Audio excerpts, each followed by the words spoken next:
Ayun, good day po, Michael Modern Cage po.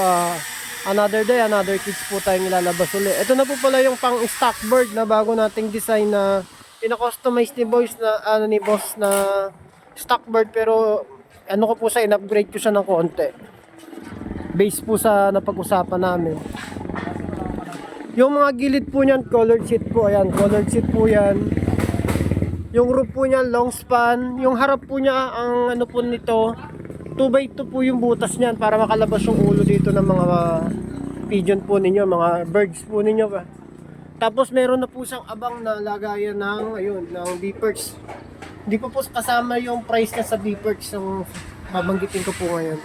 Tapos yung flooring po niyan 1x1 steel mat. Ito po ano po yan, magkabigit po yan. Ito pong nasa taas po na yan, pwedeng ibaba po yan, na ibababa po yan.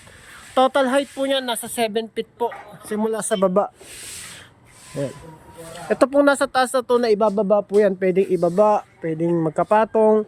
Ito po naaangat po yan, tapos collapsible. Ayan, mga tornilyo po. Tapos ito po yung pinakapatungan ng feeder po niya, tapos yung tubigan. Ayan, tubigan po niya.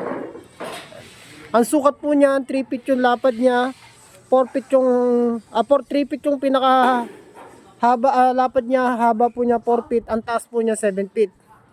Na meron din po sa mga sabitan ng lock. Ayan o, lock. Ang price po niyan 15,000 po. Hindi po kasama yung beepers. 15,000 po yan. Dalawang unit na po yan. Ayan. Pati po yung baba, ganun din yung flooring yan. Nakukolapse din po.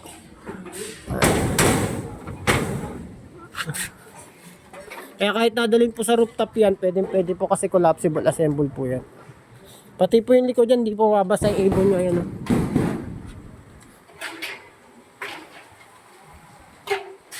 ayan na po.